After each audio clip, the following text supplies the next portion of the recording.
오늘 이 시간에는 믿음의 사람 다윗 그 15번째 시간으로서 아들의 반역이라는 제목으로 함께 말씀을 나누고자 합니다. 오늘 말씀은 다윗의 인생 가운데 가장 큰 슬픔을 경험했던 사건 가운데 하나입니다. 다윗은 전쟁 용사입니다. 또한 정복 군주입니다. 그는 정말로 많은 전쟁들을 치러왔습니다. 그런 다윗에게 있어서 정말 중요한 전쟁 두 가지를 꼽으라고 한다면 아마도 그 첫 번째는 골리앗과의 전투일 것입니다. 그리고 두 번째는 바로 오늘 본문 말씀에 등장하는 자신이 너무나도 사랑했던 아들 압살롬의 반역입니다. 압살롬이라는 이름이 본격적으로 나타나기 시작하는 것은 사무엘하 13장입니다. 사무엘하 13장에서는 다윗의 첫째 아들인 암논의 범죄가 잘 기록되어 있습니다. 암논이 그의 배다른 남매인 다말을 보고 사랑에 빠지게 됩니다. 그런데 정당한 방법으로 그에게 사랑을 고백했다면 좋았겠지만 그는 그 방법을 택하지 않았습니다. 그는 다말을 겁탈하는 너무나도 악하고 끔찍한 죄의 길을 선택하게 됩니다. 겁탈한 뒤에 보여주는 암논의 모습은 더욱더 비참했습니다. 계속 그녀를 사랑하고 그녀를 품에 안아주었다면 그나마 용서라도 조금이라도 용서가 됐을 수도 있지만 암논의 마음은 너무나도 쉽게 변해버리고 말았습니다. 전에는 그녀를 너무나도 사랑했지만 이제는 그녀를 싫어하는 마음이 좋아했던 마음보다 더욱더 커지게 되었습니다. 그래서 다말을 품어주지 않고 자신의 집에서 내쫓는 결정을 합니다. 결국 쫓겨난 다말은 자신의 친남매인 오빠 압살롬에게로 찾아가게 됩니다. 그리고 압살롬은 그런 다말을 맞이하며 그에게 위로의 말을 전해주기 시작했습니다. 사무엘하 13장 20절 말씀입니다. 그의 오라버니 압살롬이 그에게 이르되 내 오라버니 암논이 너와 함께 있었느냐? 그러나 그는 내 오라버니이니 누이야 지금은 잠잠히 있고 이것으로 말미암아 근심하지 말라 하니라. 이에 다말이 그의 오라버니 압살롬의 집에 있어 처량하게 지내니라. 압살롬은 그의 누이였던 다말에게 지금은 잠잠히 있고 근심하지 말라라고 말을 합니다. 잠잠하고 근심하지 말라. 어떻게 보면 압살롬이 냉정해 보이기까지 합니다. 동생을 사랑하지 않기 때문에 그런 말을 하는 것처럼 들려오기까지 합니다. 하지만 압살롬에게는 3명의 아들과 1명의 딸이 있었는데 그중 딸의 이름이 다말이라고 지었습니다. 성경에서는 이 나머지 3명의 아들들의 이름이 무엇이었는지는 밝히지 않습니다. 하지만 딸의 이름만은 밝히면서 압살롬이 그녀의 누이였던 다말을 정말로 아끼고 사랑했다는 것을 보여주고 있습니다. 한마디로 압살롬이 그의 누이였던 다말에게 지금은 잠잠히 있고 근심하지 말라라고 했던 것은 그녀의 누이를 이용하거나 싫어했기 때문이 아니라 그의 아버지였던 다윗을 믿었기 때문이었습니다. 즉 압살롬은 믿었습니다. 나의 아버지 다윗이라면 암논에게 합당한 처벌을 내릴 것이고 다말의 그 억울함이 해소될 것이다. 다윗 왕이 이 모든 문제들을 해결해 줄 것이니 너는 잠잠히 있으며 근심하지 말라고 다말을 위로했던 것입니다. 그리고 압살롬이 기대했던 것처럼 이 모든 일련의 사건들을 다윗이 듣게 됩니다. 사무엘하 13장 21절에서 이렇게 기록하고 있습니다. 다윗 왕이 이 모든 일을 듣고 심히 노하니라. 압살롬이 기대했던 것처럼 결국 다윗에게 모든 소문이 듣게 되었습니다. 암논이 어떠한 과정으로 다말을 겁탈하게 되었는지, 그리고 그 후에 다말에게 어떤 식으로 대우하였는지 다윗이 모두 다 듣게 되었습니다. 그리고 그 반응은 몹시 분노했다는 것입니다. 여기까지는 좋습니다. 하지만 다윗의 실수가 여기서 나타납니다. 다윗은 분노만 하고 거기서 끝나게 됩니다. 화만 내었을 뿐 암논을 향한 어떠한 움직임도 보여주지 않았습니다. 암논을 불러서 책망을 하거나 암논에게 징계를 주는 그 어떠한 움직임도 보여주지 않았습니다. 혹자는 이에 대해서 다윗 자신도 밧세바와 간음한 음란의 죄를 저질렀기 때문에 염치가 없어서 암논을 책망하지 못했다라고 말하기도 합니다. 그런데 다윗의 마음을 추측해 볼 수 있는 자료가 우리들에게 있습니다. 비록 본문 속에서는 나오지는 않았지만 사해사본 속에서는 다윗은 암논이 자신의 장자였으므로 그를 사랑하였기 때문에 암논의 마음에 상처를 주지 않았다라는 문장이 21절에 삽입되어 있습니다. 그리고 구약 성경을 헬라어로 번역했던 72역에서도 이 문구가 삽입되어져 있는 것을 알 수가 있습니다. 즉 다윗이 암논을 책망하지 않았던 이유는 그를 사랑하는 마음이 너무나도 컸기 때문에 라는 것입니다. 그런데 이는 명백히 하나님의 말씀을 지키지 않는 선택이었습니다. 신명기 22장 28절과 29절에서는 이런 말씀이 있습니다. 만일 남자가 약혼하지 아니한 처녀를 만나 그를 붙들고 동침하는 중에 그 두 사람이 발견되면 그 동침한 남자는 그 처녀의 아버지에게 은 50세겔을 주고 그 처녀를 아내로 삼을 것이라. 그가 그 처녀를 욕보였은즉 평생에 그를 버리지 못하리라 라고 합니다. 하나님께서는 처녀를 취한 남자는 반드시 그녀를 책임지라고 말씀합니다. 평생에 그녀를 버리지 말고 끝까지 책임지라고 말씀합니다. 다윗은 이러한 신명기의 말씀을 분명히 듣고 알고 있었을 것입니다. 그럼에도 불구하고 암논을 사랑한다는 그 이유 하나만으로 다윗은 하나님의 말씀에 순종하지 않았습니다. 다윗은 이때 암논을 징계해야 했습니다. 그리고 다말을 책임지도록 만들어야 했습니다. 그를 사랑한다면 더더욱 그를 징계해야만 했습니다. 다윗이 그를 징계하지 않음으로 인하여 암논에게는 더욱더 큰 화가 임하기 시작합니다. 다윗을 믿고 그의 징계를 기대했던 압살롬은 여전히 그를 향한 분노를 사귀고 있지 않았기 때문입니다. 압살롬은 2년이라는 긴 시간을 인내합니다. 인내합니다. 그리고 때를 기다렸습니다. 그리고 그 때가 드디어 찾아와서 암논을 죽이고 자신은 그술 땅으로 도망을 치게 됩니다. 압살롬의 어머니는 마아가라는 여인이었는데 그는 그술의 왕이었던 달메의 딸이었습니다. 즉 압살롬은 다윗의 분노로부터 할아버지에게로 도망을 치게 되었던 겁니다. 이처럼 자신이 너무나도 사랑하고 아꼈던 첫째 아들 암논의 죽음 앞에서 다윗은 날마다 통곡하며 슬퍼합니다. 하지만 세월이 흐르면서 다윗의 마음속에서는 압살롬을 향했던 분노가 조금씩 사그라지고 2년이라는 시간이 3년이라는 시간이 흐른 뒤에 그 분노가 완전히 사라지게 됩니다. 13장 39절에서는 다윗 왕의 마음이 압살롬을 향하여 간절했다라고 기록합니다. 하지만 조금 더 정확하게 번역을 하자면 분노가 가라앉았다라는 표현이 더 정확합니다.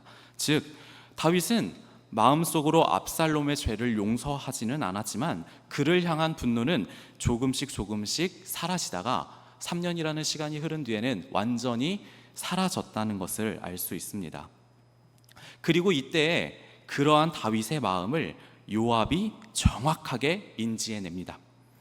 그술의 대표에 있는 압살롬을 다시금 예루살렘으로 돌아오도록 한다면 압살롬에게 은혜를 입힐 수 있을 것이라 판단합니다. 그래서 다윗이 압살롬과 화해할 수 있도록 중재자의 역할을 하며 결국 압살롬은 그술에서 예루살렘으로 귀환할 수 있었습니다. 그런데 이때의 다윗은 또다시 실수를 저지르게 됩니다. 암논의 때와도 너무나 똑같은 실수를 다시 한번 저지르게 됩니다. 예루살렘으로 돌아온 압살롬과 얼굴을 마주치지도 않고 만나주지도 않고 그저 조용히 침묵하는 것을 선택합니다. 다윗은 이때에 압살롬에게 징계를 주어야 했습니다. 그의 죄를 분명히 처벌해야만 했습니다. 그의 형제였던 암논을 죽인 대가를 치르게 했어야 했습니다. 하지만 결국 다윗은 침묵을 선택합니다. 그렇게 다윗은 압살롬과 2년이라는 시간을 의미 없이 흘려보내게 됩니다. 그리고 2년이라는 시간이 지나 결국 압살롬과 다윗은 화해를 하게 되지만 이미 때는 너무나도 늦었습니다. 압살롬의 마음이 다윗을 완전히 떠나버렸습니다. 그리고 그의 마음속에 다윗을 향한 반란의 마음을 품게 되었습니다. 압살롬은 분명히 다윗 왕을 향한 깊은 실망감을 가지고 있었습니다.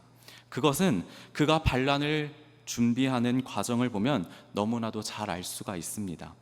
압살롬이 반란을 준비하며 가장 먼저 했던 일은 민심을 구하는 일이었습니다. 사람들의 마음을 사는 일을 가장 먼저 했습니다. 그는 아침에 일찍 일어나서 왕에게 찾아오는 사람들을 맞이하기 시작합니다. 억울함을 가지고 왕에게 앞에 나아가 우리의 억울함을 풀어주세요라고 재판을 바라던 사람을 압살롬이 맞이합니다. 그리고 그들의 억울함을 들어주고 억울함을 풀어주기 시작합니다. 이때 압살롬이 하는 말이 다윗을 향해 어떠한 마음을 품고 있었는지를 잘 보여준다 생각합니다. 내 송사를 들을 사람을 왕께서 세우지 아니하셨다. 즉 다윗은 공의롭지 못하다는 겁니다. 너희들의 정의에, 너희들의 억울함에 있어서 어떠한 관심도 기울이지 않고 있다는 것입니다. 다윗이 정의를 행하지 않고 있다는 것입니다. 그리고 이것이 압살롬이 지금 다윗을 향해 느끼는 마음이었을 것입니다. 암논을 공의롭게 처벌하지 않고 다말에게 고통을 그대로 안겨준 다윗을 향한 실망감이었습니다. 그런데 사람들에게 말합니다. 나는 다르다고, 나는 다윗과 다르다고 말합니다. 자신은 다윗과 달리 정의를 행하며 너희들의 억울함을 풀어줄 수 있는 사람이라고 유혹합니다. 또한 왕자였던 자신을 알아보고 절을 하려는 사람들을 붙잡으며 그들의 입을 맞춰주며 그 누구보다 그들과 가까이 다가가기 시작합니다. 누구보다 낮은 자리에서 그들의 마음을 사로잡기 시작했습니다. 또한 너무나도 불공평한 일이지만 우리들이 사회를 경험하면 많이 느끼실 겁니다. 외모가 뛰어나면 사람의 마음을 사기가 더 쉽습니다. 괜히 더 설득력 있는 것 같고 더 바른 말을 하는 것처럼 느껴집니다. 성경은 압살롬의 외모에 대해서 온 이스라엘 가운데 압살롬같이 아름다움으로 크게 칭찬받는 자가 없었으니 그는 발바닥부터 정수리까지 흠이 없음이라고 말합니다. 다윗이 외모도 뛰어났었는데 그의 자녀들마저 외모가 너무나도 뛰어났다라는 겁니다. 이처럼 결국 압살롬은 사람들의 마음을 사는 것에 있어서 그의 외모 역시 중요한 부분 가운데 하나로 작용하게 됩니다. 결국 이러한 압살롬의 노력 끝에 많은 이스라엘 사람들의 마음은 다윗을 떠나게 되었고 압살롬에게로 향하기 시작했습니다. 중국의 유명한 책이지요. 서경에 이러한 말이 있습니다. 민심이 천심이다. 한 번쯤은 다들 들어보셨을 말이라 생각합니다. 이때 민심은 백성들의 마음은 다윗을 떠났습니다. 그렇다면 천심은 하나님의 마음은 누구에게 있었을까요? 바로 압살롬이 아닌 다윗이었습니다. 모든 민심이 압살롬을 향한다 할지라도 하나님께서 여전히 붙들고 계신 사람은 다윗이었습니다. 이스라엘 백성들은 하나님의 마음이 어디에 가 있는지를 분명히 분별해야 했습니다. 하지만 분별하지 않았습니다. 분별하지 못했습니다. 그저 압살롬이라는 한 사람의 인간적인 매력을 느끼면서 그에게 마음을 두고 압살롬의 악한 길을 따라갔습니다. 하나님의 마음이 다윗에게 있었기 때문에 압살롬의 반역은 실패로 돌아가게 됩니다. 그렇다면 우리들은 오늘 이 본문 말씀 앞에서 한번 생각을 해보아야 합니다. 다윗과 암논은 무엇이 달랐을까요? 그리고 다윗과 압살롬은 무엇이 달랐을까요? 다윗도 암논과 마찬가지로 간음했던 사람이었습니다. 다윗도 압살롬처럼 살인을 했던 사람입니다. 그것도 너무나 충직했던 부하를 자신의 죄를 덮기 위해서 살해했던 인물입니다. 그런데 하나님은 다윗을 용서하셨습니다. 하지만 암논과 압살롬은 너무나도 비참한 최후를 맞이하게 됩니다. 다윗도 연약한 한 사람이었습니다. 그런데 무엇이 이들로 하여금 이러한 차이를 만들어냈을까요? 결론적으로 그 정답은 회개에 있습니다. 회개에 있습니다. 다윗도 너무나도 연약한 사람이었기 때문에 너무나도 많이 넘어지고 많이 실수한 모습을 볼 수 있습니다. 특히나 밧세바와의 간음 사건은 그에게 있어서 너무나도 치명적인 사건이었습니다. 그는 밧세바와 간음하고 우리아를 살해하였음에도 불구하고 하나님께 회개하지 않고 있었습니다. 그때에 하나님께서는 그런 다윗을 바라보시며 나단 선지자를 보내셨습니다. 그리고 그의 죄를 깨닫게 하시고 그가 죄에서 돌이킬 수 있도록, 그가 회개할 수 있도록 하셨습니다. 그런데 다윗은, 오늘 본문 말씀 속에서의 다윗은 그 역할을 제대로 수행하지 않았습니다. 다윗은 그의 자녀들을 징계하지 않았습니다. 사랑한다는 이유로, 그들의 마음을 상하게 하고 싶지 않다는 이유로, 또한 그 밖에 다양한 이유들로 그들을 징계하지 않았습니다. 암논이 다말에게 악한 일을 행했을 때 다윗은 그를 불러 책망해야 했습니다. 그의 죄가 무엇인지를 분명히 깨닫게 했어야 했습니다. 그가 죄를 뉘우치고 하나님께로 돌아올 수 있도록 만들어야 했습니다. 하지만 그는 그 역할을 하지 않고 그저 조용히 침묵했을 뿐입니다. 결국 암논은 너무나도 끔찍한 죄를 행하고도 회개하지 않았고 하나님께로 돌아오지 않았습니다. 압살롬 역시 마찬가지였습니다. 그가 암논을 죽이고 그술에서 예루살렘에 돌아왔을 때 다윗은 그를 만나야 했습니다. 만나서 이야기하면서 그의 잘못을 돌이킬 수 있도록 도와주어야 했습니다. 하지만 그렇게 하지 않았고 압살롬은 하나님께 회개하지 않고 다윗을 원망하는 마음만을 키워갔습니다. 그렇게 다윗은 아들들을 사랑한다는 마음 때문에 그의 자녀들이 하나님을 떠나 죽음으로 향하고 있는 것을 전혀 막지 않았습니다. 하지만 하나님은 달랐습니다. 하나님은 다윗의 죄 앞에서 이렇게 말씀하셨습니다. 사무엘하 12장 10절 말씀입니다.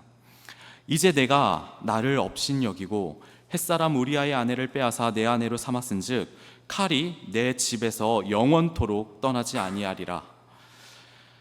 오늘 일어났던 모든 사건들은 다윗의 죄로 말미암아 일어났던 사건이었습니다. 그리고 암논의 죽음과 압살롬의 반역과 죽음 앞에서, 그 두려운 하나님의 징계 앞에서 다윗은 더더욱 하나님의 말씀에 붙들린 자가 되었습니다. 하나님께서 오늘 우리들에게 역사하시는 방법도 동일합니다. 하나님은 우리들의 죄를 절대로 가만히 보고만 있지 않으십니다. 우리는 징계를 두려워합니다. 징계를 받기 싫어합니다. 그런데 우리만 싫어할까요? 징계를 당하는 우리만 징계를 싫어할까요? 하나님도 좋아하시지 않습니다. 하나님도 우리를 향하여 징계 내리는 것을 원하지 않습니다. 우리들이 아파할 때에 함께 아파하는 것이 부모님의 마음입니다. 그리고 우리의 아버지이신 하나님께서 우리들이 징계로 인하여 고통스러워하는 모습을 원하지 않습니다. 그럼에도 하나님은 우리를 징계하십니다. 우리들이 죽는 것보다 낫기 때문에요. 하나님께서 징계하지 않는다면 우리들은 하나님께로 돌아오지 않고 하나님께 회개하지 않으니까요. 여전히 죄 가운데 머물기를 원하니까요. 죽는 것보다 아픈 게 낫다는 걸 하나님께서는 잘 아시니까요. 그렇기에 하나님은 우리들을 징계합니다. 성경은 너무나도 많은 곳에서 하나님의 그 사랑을 우리들에게 보여줍니다. 요한계시록 3장 19절입니다. 무릇 내가 사랑하는 자를 책망하여 징계하노니 그러므로 내가 열심을 내라 회개하라. 잠언 13장 24절입니다. 매를 아끼는 자는 그의 자식을 미워함이라 자식을 사랑하는 자는 근실이 징계하느니라. 히브리서 12장 8절입니다. 징계는 다 받는 것이거늘 너희에게 없으면 사생자요 친아들이 아니니라. 우리들이 징계를 받는다는 것은 하나님의 자녀가 되었다는 증거입니다. 하나님께서 우리의 아버지이시기 때문에 하나님은 우리에게 징계를 주십니다. 그런데 오늘날 우리들은 어떠한 모습으로 있습니까? 오늘날 우리들은 정말로 하나님의 징계를 두려워하고 계십니까? 그런데 하나님은 그런 우리들에게 말씀하십니다.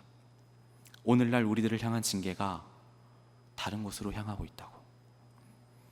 이사야 23장, 이사야 53장 5절입니다. 우리들이 잘 아는 말씀입니다. 그가 찔림은 우리의 허물 때문이요 그가 상함은 우리의 죄악 때문이라. 그가 징계를 받음으로 우리는 평화를 누리고 그가 채찍에 맞음으로 우리는 나음을 받았도다. 예수님께서 이 땅에 오심으로, 예수 그리스도께서 찔리심으로, 예수님께서 채찍에 맞으심으로 우리는 화평을 누리고 나음을 얻었습니다. 그가 십자가에 죽으심으로 우리는 구원을 얻었습니다. 우리는 하나님과 화평을 얻었습니다. 우리의 죄를 짊어지시고 우리를 대신하여 징계를 받으신 예수 그리스도의 십자가 앞에서 우리들은 어떻게 살아가고 있습니까? 어쩌면 예수 그리스도의 그 십자가의 은혜를 잊어버리고 살아가고 있지는 않으십니까? 하나님께 나의 죄를 고백하지 않고 회개하지 않으며 살아가고 있지는 않으십니까? 하나님께서 오늘 우리들에게 바라는 것은 우리의 마음을 다한 회개입니다. 하나님을 향한 참된 회개입니다. 우리의 마음을 돌이켜 하나님에게로 향하는 것입니다. 우리가 암논처럼 죽지 않기 위하여, 우리가 압살롬처럼 죽지 않기 위하여, 그리고 무엇보다 우리를 너무나 사랑하시는 하나님 아버지의 마음을 아프지 않게 하기 위하여 우리들은 예수 그리스도의 십자가를 붙들고 하나님에게로 나아가야 합니다. 우리의 죄는 우리가 눈을 감는다고 해서, 다른 사람들이 모른다고 하여서 절대로 감추어지지 않습니다. 우리의 죄는 절대로 사라지지 않습니다. 우리는 우리의 죄를 가지고 하나님 아버지께로 나아가야 합니다. 여태까지 우리의 눈을 돌려서 죄로부터 우리의 눈을 돌려왔어도 괜찮습니다. 여태까지 우리가 죄를 눈 감고 있었어도 괜찮습니다.